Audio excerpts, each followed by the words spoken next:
So నేను నిన్న వీడియోలో చెప్పాను కదా మెథడ్. ఒకవేళ కాన్సెప్ట్ అర్థం కాకపోతే కంగారు పడి బుర్రపాటు చేసుకోకండి, నేను ప్రాబ్లంతో మళ్ళీ ఎక్స్ప్లెయిన్ చేస్తాను అని. సో ఈరోజు మనం ఒక ప్రాబ్లంతో ఎక్స్ప్లెయిన్ చేసుకుందాము. ఏంటంటే మనకు ఒక ఈక్వేషన్ ఇచ్చారు, x³ - 5x + 1 = 0. దాన్ని ఏంటి బైసెక్షన్ మెథడ్ యూజ్ చేసుకొని సాల్వ్ చేయమన్నారు. మనకి బైసెక్షన్ మెథడ్ యూజ్ చేసుకొని సాల్వ్ చేయాలి అంటే మనకి f(x) = 0, మనకి ఇచ్చిన ఈక్వేషన్ ఫామ్ ఏంటి, f(x) = 0 ఫామ్ అనుకోవాలి. సో అప్పుడు మనకి f(x) ఏమొస్తుంది, x³ - 5x + 1 వస్తుంది, అవునా. సో ఇప్పుడు దీనికి మనకి ఏం కావాలి, a b అనే రెండు నెంబర్స్ కావాలి. ఎట్లాంటివి, f(a) and f(b) opposite signs ఉండేలాంటివి. సో అట్లాంటి నెంబర్స్ మ్యాక్సిమం ఎప్పుడు కూడా -5 నుంచి +5లో మ్యాక్సిమం ఈ మధ్యలో రేంజ్లోనే మనకి దొరుకుతాయి. సో అది ఒక్కసారి ఇక్కడ నుంచి మనం ఒక్కొక్క నెంబర్ సబ్స్టిట్యూట్ చేసుకుంటే మనకి మ్యాక్సిమం -5 to +5 మధ్యలోనే మనకు కావాల్సిన ఏబీ వాల్యూస్ దొరికేస్తాయి. ఎక్కడో 10లు 40లు 47లు మనం సబ్స్టిట్యూట్ చేయాల్సిన అవసరం లేదు. సో ఒకసారి మనం చెక్ చేసి చూద్దాము ఏ వాల్యూ బి వాల్యూ ఏమొస్తుందో. మనకు తెలుసు f(0) వాల్యూ ఇందులో సబ్స్టిట్యూట్ చేస్తే 1 వస్తుంది, f(1) వాల్యూ సబ్స్టిట్యూట్ చేస్తే 1 - 5 + 1 కాబట్టి -3 వస్తుంది. f(2) సబ్స్టిట్యూట్ చేస్తే 8 - 10 + 1 కాబట్టి -1 వస్తుంది. f(3) సబ్స్టిట్యూట్ చేస్తే 27 - 15 + 1 కాబట్టి 13. సో ఇక్కడ చూడండి, ఇది నెగటివ్ వచ్చింది, ఇది పాజిటివ్ వచ్చింది, అవునా. కాబట్టి మనకు కావాల్సిన ఏబీ వాల్యూస్ వచ్చినట్లయినా a = 2 తీసుకుందాము, b = 3 తీసుకుందాం. అండ్ ఇంకో విషయం ఏంటంటే ఇట్లా మీరు వెరిఫై చేసినవన్నీ కూడా మీరు ఎగ్జామ్లో రాస్తే చూడడానికి కూడా చిరాగ్గా ఉంటుంది అండ్ అంత బాగోదు. సో మీరు ఒక రఫ్ పేపర్లో వెరిఫై చేసి మీకు వచ్చిన ఏబీ వాల్యూస్, ఈ రెండు వాల్యూస్ మాత్రమే మీరు ఆన్సర్లో రాయడానికి ట్రై చేయండి, ఓకేనా. సో ఇక్కడ మనకి ఏ వాల్యూ బి వాల్యూ వచ్చేసింది. ఇప్పుడు మనకి ఫస్ట్ అప్రాక్సిమేషన్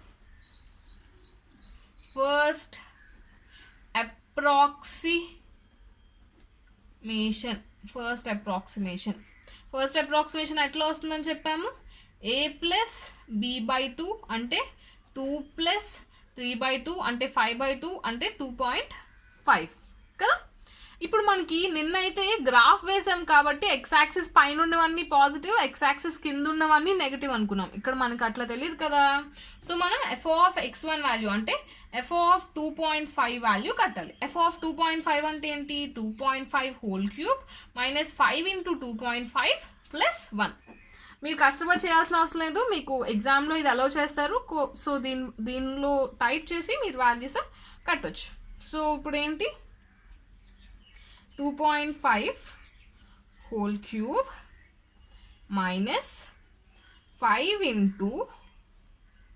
2.5 + 1 ఏమొచ్చింది, 4.125 అంటే ఏంటి, > 0.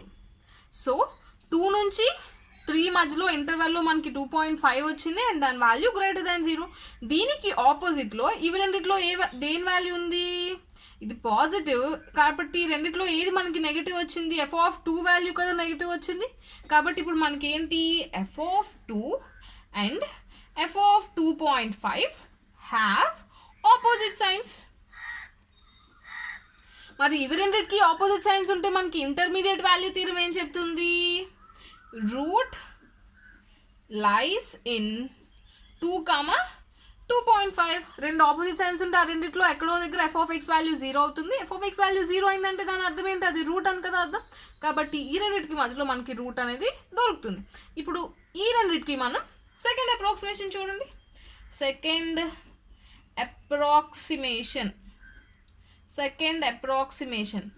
అప్రాక్సిమేషన్ ఎట్లా వస్తుంది, x2 = 2 + 2.5/2 అంటే ఎంత వస్తుంది, 2.25. నెక్స్ట్ ఏం చేయాలి, f(2.25) వాల్యూ అంటే ఏంటి, 2.25³ - 5 × 2.25 + 1 అంటే ఎంత వస్తుంది చూడండి, 2.25³ minus 5 into 2.25 plus 1. 1.140625 వచ్చింది. ఇది మన గ్రేటర్ దాన్ జీరో కాబట్టి దీనికి ఆపోజిట్ సైన్ ఈ రెండిట్లో దేనికి ఉందో చూడాలి. దీనికి ఆపోజిట్ సైన్ ఈ రెండిట్లో దేనికి ఉంది? ఇది గ్రేటర్ దాన్ జీరో, ఈ రెండిట్లో ఏది లెస్ దాన్ జీరో? f(2) కదా లెస్ దాన్ జీరో. కాబట్టి f(2) and f(2.25) have opposite signs. Therefore, root lies in 2, 2.25. So root lies between 2, 2.5. Next, third approximation.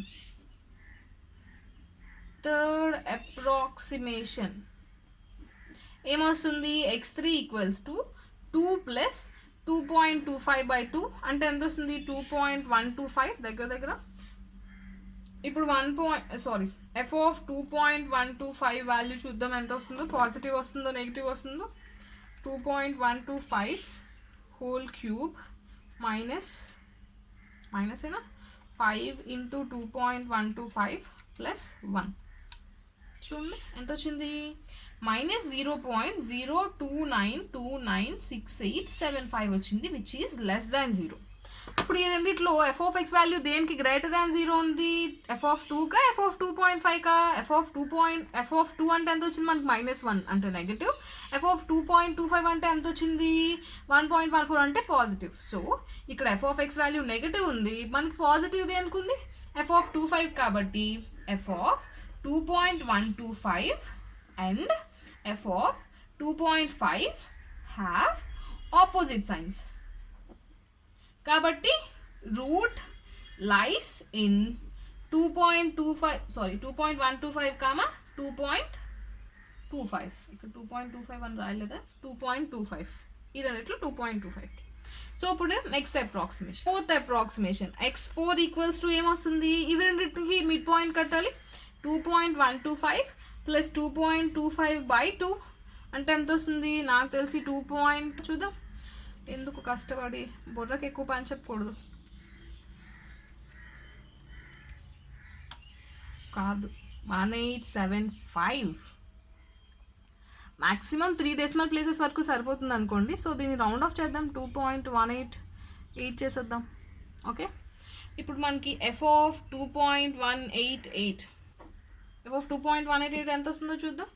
2.188 whole cube minus 5 into 2.188 plus 1. Okay, 0.53470867 which is greater than 0.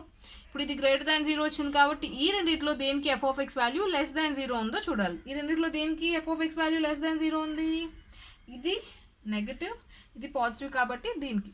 ఇది negative అంటున్నానండి, ఈ number నెగిటివ్గా అనుకోకండి, ఈ number పాజిటివే. f(x) value దేనికి negative ఉంటుంది అన్నది నేను ఇక్కడ అడుగుతున్నాను. ఓకే, సో ఇక్కడ therefore f(2.125) and f(2.188) have opposite signs.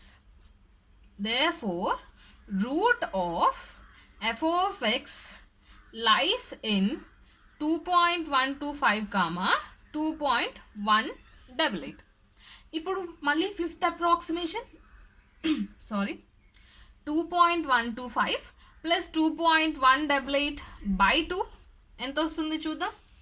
2.125 plus 2.188 by 2, 2.1565. 6 decimals 2.156. And మీకు ఇక్కడ ఒక డౌట్ రావచ్చు, ఇక్కడ 2.1875 ఉంటే 2.188 రాశారు, మరి ఇక్కడ 2.1565 ఉంటే 2.156 ఎందుకు రాస్తున్నారు అని. ఒకవేళ వచ్చుంటే మనం రౌండింగ్ ఆఫ్ రూల్స్ ఆల్రెడీ చెప్పుకున్నాం న్యూమరికల్ అనాలిసిస్ ఫస్ట్లో, ఎర్రర్స్ అండ్ ఇట్స్ కాంప్యూటేషన్స్లో వెళ్ళి ఆ వీడియో చూడండి. సో ఇప్పుడు మనం f(x5) వాల్యూ కడదాము. అంటే f(2.156) అంటే ఏమొస్తుంది? 2.156 whole cube minus 5 into 2.156 plus 1. అంటే 0.241812416 వచ్చింది, విచ్ ఈస్ గ్రేటర్ దాన్ 0. ఇక్కడ ఎఫ్ ఆఫ్ 2.516156 గ్రేటర్ దాన్ 0 వచ్చింది. కాబట్టి ఈ రెండిట్లో ఎఫ్ ఆఫ్ ఎక్స్ వాల్యూ దేనికి లెస్ దాన్ 0 వస్తుందో చూడాలి. దేనికి లెస్ దాన్ 0 వస్తుంది? ఎఫ్ ఆఫ్ 2.125కి లెస్ దాన్ 0 ఇక్కడ ఆల్రెడీ మనం చేసాం కదా. And F of 2.156 have opposite signs. Therefore, root of f of x lies in 2.125 comma 2.156 and 6th approx. x6 equals to, as usual, 2.125 plus 2.156 divided by 2. 2.1405, which is approximately equals to 2.14. f of x6 ante f of 2.14, f of 2.14 value చేద్దాము. 2.14 whole cube minus 5 into 2.14 plus 1, 0.100344 అంటే ఎందుకు greater than 0. therefore f of ఈ రెండిట్లో దీనికి opposite sign ఉండేదేంటి 2.125 and f of 2.14 have opposite signs. therefore root of f of x lies in 2.125 comma 2.148. Same కూడా మన క్లాస్లో నాకు వచ్చింది. 7th approx x7 equals to 2.125 plus 2.14 by 2 అంటే ఎంత వస్తుంది? వాడద్దు, అస్సలు బుర్ర వాడద్దు. Plus 2.14 by 2, 2.1325, which is approximately equals to 2.132. f of x7, f of 2.132, that equals to f of x లో సబ్స్టిట్యూట్ చేస్తే 2.132 whole cube minus 5 into 2.132 plus 1, 0.0308436968, which is greater than 0.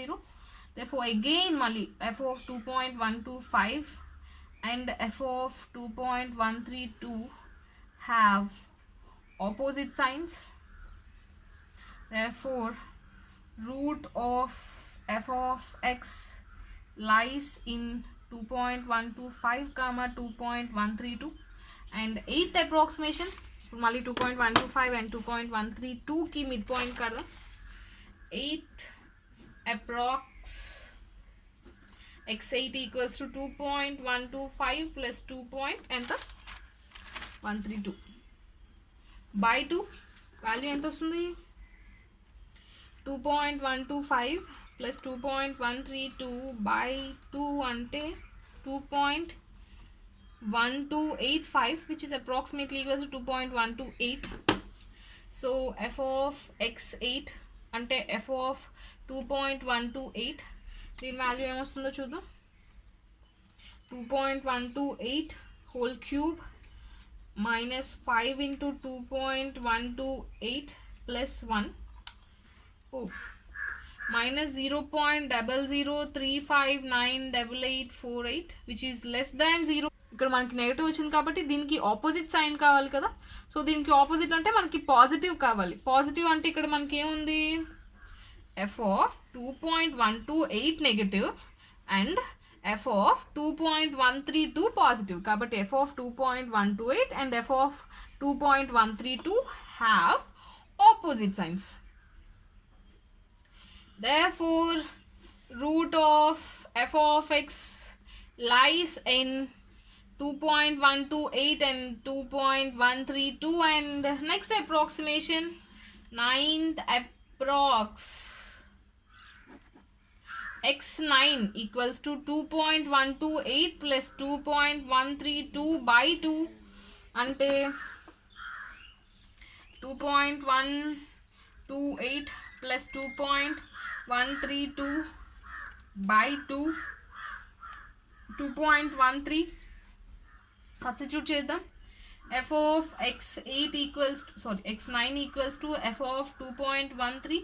f of 2.13 అంటే ఏమొస్తుంది?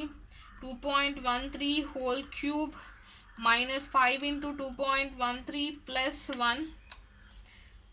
that equals to 0.013597, which is greater than 0. Opposite signs పక్కనే ఉన్నాయి ఇక్కడ మనకి.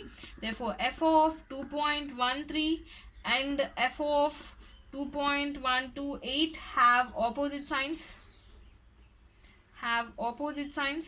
Therefore root of f of x lies in 2.128 comma 2.13. 10th approx. x10 equals to 2.128 plus 2.13 by 2, that equals to 2.128 plus 2.13 by 2, 2.129. So ఇప్పుడు మనం f of x10 చూద్దాం. అంటే f of 2.129 that equals to 2.129 whole cube minus 5 into 2.129 plus 1, 0.00499689, which is greater than 0 again. So therefore f of greater than 0 అంటే దీని opposite less than 0 ఎక్కడ వచ్చింది? 2.128 comma, sorry, f of 2.129 have opposite signs.